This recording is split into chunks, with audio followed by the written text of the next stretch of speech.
اعوذ باللہ من الشیطان الرجیم بسم اللہ الرحمن الرحیم وللہ غیب السماوات والارض وما امر الساعة الا كلمح البصر او اقرب ان اللہ علی کل شیء قدیر۔ پیچھے اللہ رب العزت نے بتایا کہ ایمان والا اور مشرک برابر نہیں ہو سکتے، یا مشرک اور رسول برابر نہیں ہو سکتے۔ پیچھے اس کی تفصیل گزر گئی۔ آگے اللہ فرماتے ہیں کہ اللہ ہی کا ہے آسمانوں میں اور زمین میں جو پوشیدہ ہیں، جو پوشیدہ باتیں ہیں، جو پوشیدہ چیزیں ہیں، سب اللہ ہی کو معلوم ہے، سب اللہ ہی کے اختیار میں ہے۔ اور جہاں تک معاملہ ہے قیامت کا، تو قیامت بھی اللہ ہی کو معلوم ہے اور اللہ ہی کے اختیار میں ہے۔ قیامت بھی سب انسانوں سے، سب لوگوں سے پوشیدہ ہے اور کسی کے اختیار میں نہیں ہے، کسی کے علم میں نہیں ہے کہ کب آئے گی۔ اللہ ہی کو معلوم ہے اور اللہ ہی کے اختیار میں ہے۔ فرمایا وَلِلَّهِ غَيْبُ السَّمَاوَاتِ وَالْأَرْضِ، اور اللہ ہی کا ہے آسمان و زمین کا بھید۔ آسمان و زمین میں جو چھپی چیزیں ہیں، چھپی باتیں ہیں، اللہ ہی کی ہیں، یعنی اللہ ہی کو علم ہے اور اللہ ہی کا اختیار ہے۔ وَمَا أَمْرُ السَّاعَةِ إِلَّا كَلَمْحِ الْبَصَرِ أَوْ هُوَ أَقْرَبُ، اور نہیں ہے قیامت کا حال مگر جیسے پلک جھپکنا یا اس سے بھی زیادہ نزدیک۔ یعنی قیامت کا معاملہ، قیامت کا کام اللہ کے اعتبار سے ایسا جیسے پلک جھپکنا۔ تو پلک جھپکنے میں ٹائم بھی زیادہ نہیں لگتا اور پلک جھپکنے میں کوئی دقت اور مشکل بھی نہیں ہوتی۔ تو اللہ نے مثال دی ہے، قلم فی البصر، کاف مثال کا ہے، یہ تشبیہ کا، تو مثال سے سمجھایا ہے کہ جیسے آنکھ کا جھپکنا، پلک کا جھپکنا، اس میں ٹائم بھی نہیں لگتا، زیادہ وقت بھی نہیں لگتا، لمحہ بھر لگتا ہے، اور اس میں کوئی دقت و تکلیف بھی نہیں ہوتی، پریشانی بھی نہیں ہوتی، کوئی بہت زیادہ اسباب نہیں لگتے۔ تو اس طرح اللہ کے لیے قیامت ہے کہ اللہ جب چاہیں گے تو قیامت برپا کر دیں گے، کوئی وقت نہیں لگے گا، کوئی مشکل نہیں ہوگی اللہ کو۔ جیسے فرمایا ان اللہ علی کل شیء قدیر، تحقیق اللہ تعالیٰ ہر چیز کر سکتا ہے، اللہ تعالیٰ ہر چیز پر قادر ہے۔ تو فرمایا کہ وَلِلَّهِ غَيْبُ السَّمَاوَاتِ وَالْأَرْضِ، اور اللہ ہی کا ہے آسمان و زمین کا بھید۔ وَمَا أَمْرُ السَّاعَةِ إِلَّا كَلَمْحِ الْبَصَرِ أَوْ أَقْرَبُ، اور نہیں ہے قیامت کا حال مگر آنکھ کے جھپکنے کی طرح یا اس سے بھی قریب۔ ان اللہ علی کل شیء قدیر، تحقیق اللہ تعالیٰ ہر چیز پر قادر ہے۔ آگے اللہ تعالیٰ نے اپنی قدرت کی نشانیاں، اپنی عظمت اور احسانات کی نشانیاں اللہ رب العزت نے ذکر فرمائی ہیں۔ اس معاملے کو سمجھانے کے لیے جو ابھی مذکور ہوا قیامت کا معاملہ، اس کو سمجھانے کے لیے اللہ تعالیٰ نے دنیا میں اپنی قدرت کی نشانیاں بتائی ہیں، جس میں اللہ رب العزت کی طرف سے احسانات بھی ہیں۔ تو فرمایا واللہ اخرجکم من بطون امہاتکم، اور اللہ نے نکالا تم کو تمہاری ماؤں کے پیٹوں سے، لا تعلمون شیئا، تم نہیں جانتے تھے کچھ بھی۔ دیکھو اللہ کی قدرت ہے، اللہ نے تم کو پیدا فرمایا، اللہ نے تم کو نکالا، یعنی پیدا فرمانا یہ بھی اللہ کی قدرت، اور تم کو وہاں سے نکالنا یہ بھی اللہ کی قدرت۔ آپ کو معلوم ہے کتنی مشکلات ہوتی ہیں پیدائش میں بھی اور پھر جنم لینے میں بھی۔ تو فرمایا واللہ اخرجکم من بطون امہاتکم، اور اللہ نے نکالا تم کو تمہاری ماؤں کے پیٹوں سے۔ اور ماں کے پیٹ میں جو ہوتے ہیں تو وہ بھی گویا کہ غیب ہی ہوتے ہیں، انسانوں سے چھپے ہوئے ہوتے ہیں، پوشیدہ ہوتے ہیں۔ تو اللہ ہی کو سب معلوم ہے اور اللہ ہی کو سب کے اوپر قدرت ہے۔ تو فرمایا واللہ اخرجکم من بطون امہاتکم، اور اللہ نے نکالا تم کو تمہاری ماؤں کے پیٹوں سے، لا تعلمون شیئا، تم نہیں جانتے تھے کچھ بھی۔ جب وہاں پر تھے تو تمہیں دنیا کی کوئی خبر نہیں تھی، دنیا کے بارے میں کچھ معلومات نہیں تھی، کچھ علم نہیں تھا۔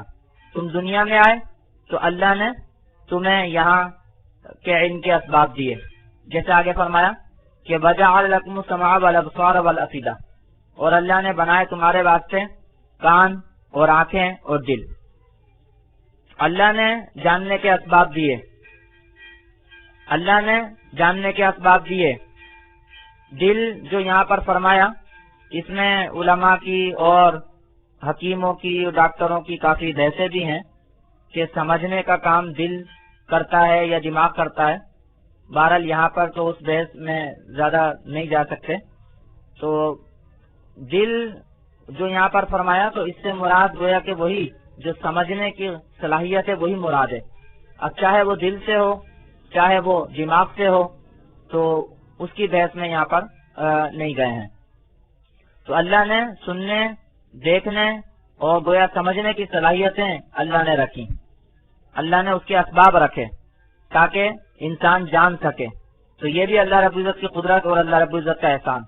تو فرمایا وَجَعَلَ لَكُمُ السَّمْعَ وَالْأَبْصَارَ وَالْأَفْئِدَةَ، اور بنایا اللہ نے تمہارے واسطے کان اور آنکھیں اور دل، لعلکم تشکرون، امید ہے کہ تم شکر کرو. اللہ نے یہ تمہیں اسباب دیے جاننے کے، علم کے، تاکہ تم شکر کرو، اللہ رب العزت کے احسانات کو پہچانو، مانو، سمجھو. آگے اللہ رب العزت نے پرندوں کے متعلق اپنے قدرت کو ذکر فرمایا. فرمایا الم یروا الی الطیر مسخرات فی جو السماء، کیا نہیں دیکھا انہوں نے پرندوں کی طرف کہ مسخر کیے گئے آسمان کی فضا میں، آسمان کی فضا میں، آسمان کی ہوا میں مسخر کیے گئے. ان کو ان کے لیے اصول و ضوابط بنا دیے گئے، اسباب و وسائل ان کو فراہم کر دیے گئے کہ جس کی وجہ سے وہ فضا میں اڑتے رہتے ہیں، فضا میں معلق رہتے ہیں. فرمایا ما یمسکہن الا اللہ، نہیں تھام رکھتا ان کو مگر اللہ.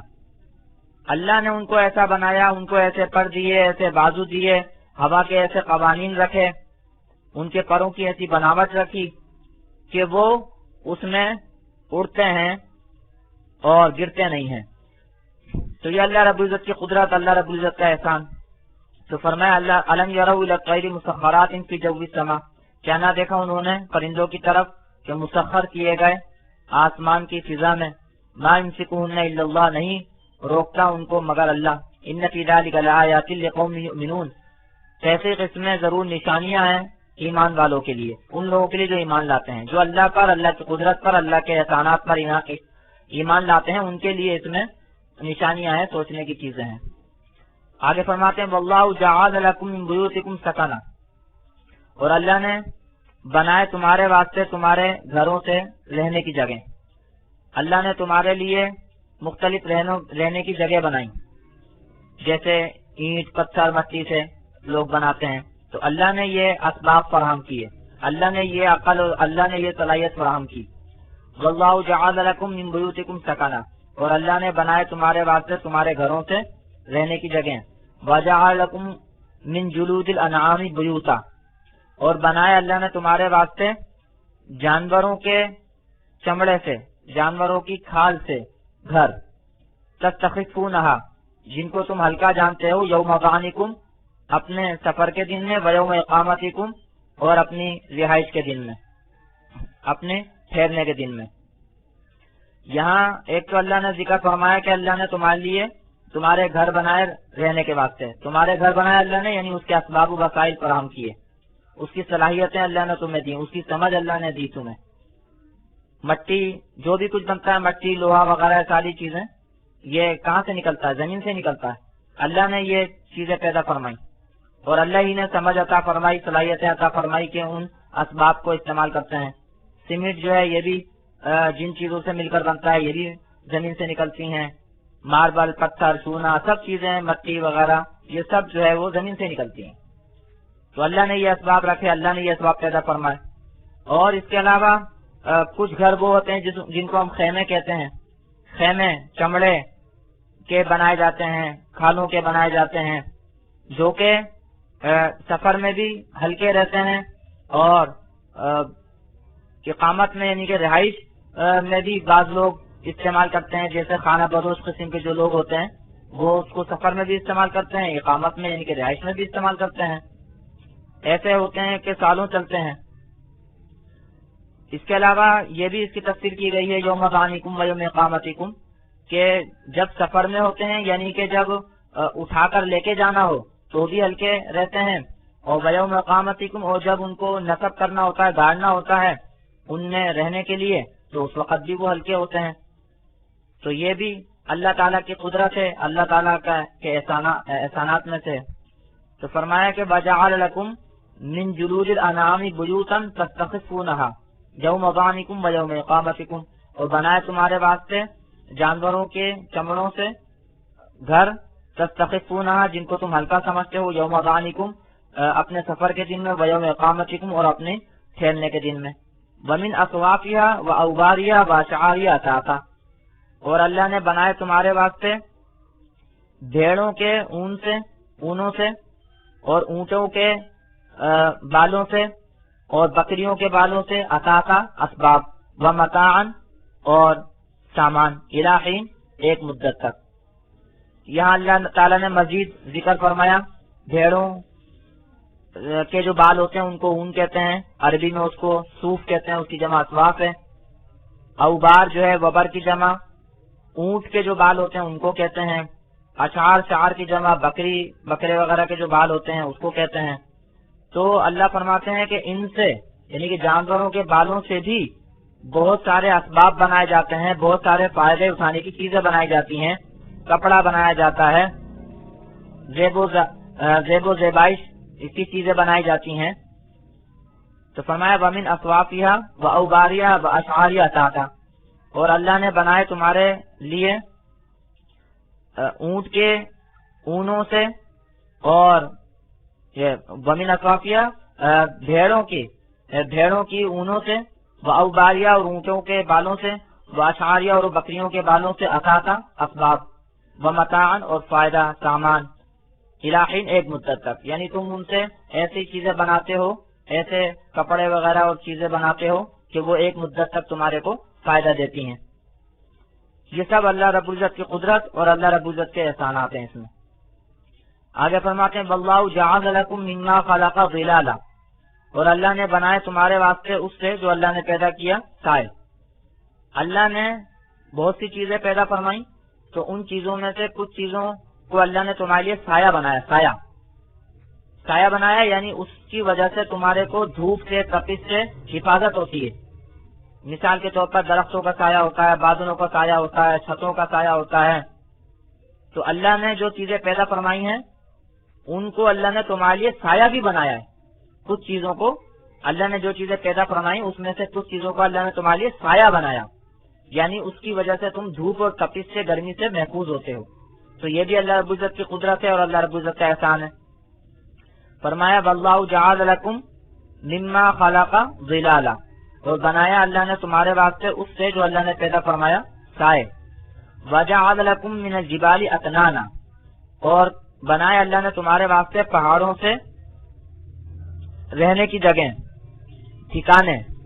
اکنان جو ہے وہ غاریں، پہاڑوں کے سائے ترجمہ کیا ہے شارف ابن صاحب نے، یعنی پہاڑوں کے غار، پہاڑوں کی کوہ، پہاڑوں میں ٹھکانے اللہ نے تمہارے لیے بنائے، یعنی تم پہاڑوں کے ٹھکانوں کو استعمال کرتے ہو۔ پہاڑوں میں غار ہوتے ہیں، کوہ ہوتی ہیں، اندر اس میں جو ہے وہ خلا ہوتے ہیں، ان کو بھی تم جو ہے سائے کے طور پر بھی استعمال کرتے ہو، رہائش کے طور پر بھی استعمال کرتے ہو۔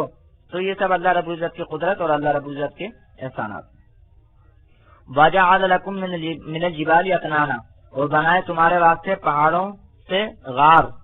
وَجَعَلَ لَكُمْ سَرَابِيلَ تَقِيكُمُ الْحَرَّ وَسَرَابِيلَ تَقِيكُمْ بَأْسَكُمْ، اور بنائے اللہ نے تمہارے واسطے کرتے، تقیکم الحر جو تمہیں بچاتے ہیں گرمی سے، اور کرتے جو تمہیں بچاتے ہیں لڑائی سے۔ یعنی اللہ نے تمہارے واسطے کرتے، قمیص بھی جس کو کہہ سکتے ہیں، کرتا بھی کہہ سکتے ہیں، یعنی جو انسان کی جسامت کے اعتبار سے ہوتے ہیں، تو اللہ نے بنائے، یعنی کہ اللہ نے اس کے اسباب رکھے۔ کپاس اگتی ہے تو اس سے روئی بنتی ہے، روئی سے دھاگا، اور دھاگے سے پھر یہ کپڑے بنتے ہیں، اس کے علاوہ اون سے بنتے ہیں۔ تو اللہ نے یہ اسباب رکھے، اللہ نے یہ صلاحیتیں رکھی، اللہ نے یہ سمجھ عطا فرمائی، تم اس سے گرمی سے بچتے ہو۔ پھر لباس سے گرمی سے بچا ہوتا ہے، جس لباس سے گرمی سے بچا ہوتا ہے اسی لباس سے سردی سے ہی بچا ہوتا ہے، بس تھوڑا سا فرق ہوتا ہے، تھوڑا سا فرق ہوتا ہے۔ اور اس کے علاوہ کچھ لباس ایسے بھی ہوتے ہیں جن کو تم لڑائی میں استعمال کرتے ہو، لڑائی سے بچتے ہو، جیسے چمڑے کی زر ہیں یا لوہے کی زر ہیں۔ تو مقصد یہ ہے کہ اللہ نے یہ اسباب بنائے اور اللہ نے ہی یہ صلاحیتیں تم کو عطا فرمائیں. وَجَعَلَ لَكُمْ سَرَابِيلَ تَقِيكُمُ الْحَرَّ وَسَرَابِيلَ تَقِيكُمْ بَأْسَكُمْ، اور بنایا اللہ نے تمہارے واسطے کرتے جو بچاتے ہیں تم کو گرمی سے، اور کرتے جو تم بچاتے ہیں تم کو لڑائی سے. كَذَلِكَ يُتِمُّ نِعْمَتَهُ عَلَيْكُمْ لَعَلَّكُمْ تُسْلِمُونَ. اسی طرح اللہ تعالیٰ پورا کرتا ہے اپنی نعمت کو تمہارے اوپر تاکہ تم امید ہے کہ تم فرما بردار ہو. یہ اللہ کی نعمتیں ہیں، یہ اللہ رب العزت کی قدرتیں ہیں، اللہ رب العزت کی قدرت ہیں، اس میں اللہ رب العزت کے احسانات ہیں. تو اللہ تعالیٰ اس طرح تمہارے اوپر اپنی نعمتیں پوری کرتا ہے تاکہ تم اللہ تعالیٰ کے مطیع و فرما بردار ہو.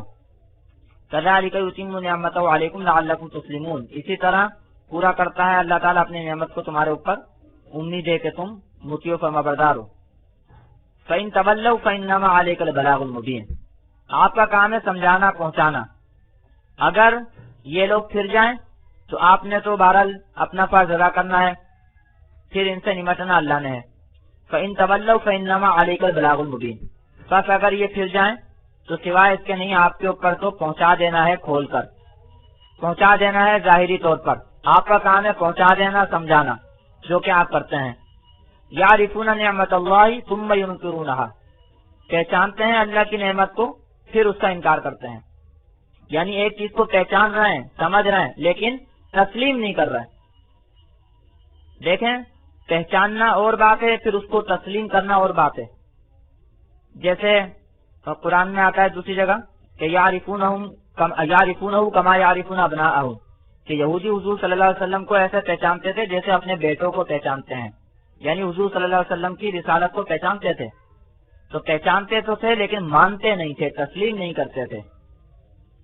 جیسے ابو طالب حضور صلی اللہ علیہ وسلم کو رسول پہچانتا تھا لیکن مانتا نہیں تھا. تو اس طرح یہ پہچاننے میں اور تسلیم کرنے میں فرق ہوتا ہے. پہچاننا تو دل سے، دماغ سے، سمجھ سے ہوتا ہے، لیکن پھر اس کو تسلیم کرنا، اس کا اعتراف کرنا، اس کا اقرار کرنا، یہ ایمان ہوتا ہے. اور اس میں بہرحال ہمت چاہیے ہوتی ہے، اور گویا کہ جو سچ ہے اور حق ہے اس کو تسلیم کرنا ہوتا ہے، اس کا اظہار کرنا ہوتا ہے. اور یہی ایمان ہے، اور یہی حق اور سچ ہے، اور یہی ہمت کا کام ہے. تو فرمایا یعرفون نعمت اللہ، اللہ کی نعمت کو پہچانتے ہیں لیکن مانتے نہیں ہیں، تسلیم نہیں کرتے ہیں، شرک کرنے لگتے ہیں، دوسرے لوگوں کو کی طرف اس نعمت کو منسوخ کرنے لگتے ہیں. یعرفون نعمت اللہ، پہچانتے ہیں اللہ کی نعمت کو، ثم ینکرونہا، پھر اس کا انکار کرتے ہیں. بعضوں نے یہ بھی تفسیر کی ہے کہ انکار کرتے ہیں عمل سے، یعنی ویسے مانتے ہیں، پہچانتے ہیں، لیکن عمل سے انکار کرتے ہیں. یعنی عمل پھر اس کے مطابق نہیں ہوتا، ماننے کے اعتبار سے نہیں ہوتا، پہچاننے کے اعتبار سے نہیں ہوتا، عملی اعتبار سے گویا کہ انکار کرتے ہیں. بعضوں نے یہ بھی تفسیر کی ہے، لیکن وہ جو پہلے میں نے تفسیر کی وہ زیادہ بہتر ہے کہ دل سے پہچانتے ہیں، سمجھتے ہیں، لیکن تسلیم نہیں کرتے، اعتراف نہیں کرتے، اقرار نہیں کرتے، اظہار نہیں کرتے، انکار کرتے ہیں. تو یعرفون نعمت اللہ، پہچانتے ہیں اللہ کی نعمت کو، ثم ینکرونہا، پھر انکار کرتے ہیں ان نعمتوں کا. اکثرهم الکافرون، اور اکثر ان کے کافر ہیں، اکثر ان کے ناشکرے ہیں. کیوں اللہ کی نعمت کو کا انکار کر دیتے ہیں؟ ناشکری کی وجہ سے. پہچانتے ہیں لیکن پھر ناشکری پر اتر آتے ہیں، کافر ہیں، انکار کرتے ہیں، انکار کر دیتے ہیں. اللہ تعالی ہمیں اپنی نعمتوں کا شکر ادا کرنے کی توفیق عطا فرمائے، اور اپنی قدرت پر اور اپنے احسانات پر پکا ایمان و یقین نصیب فرمائے.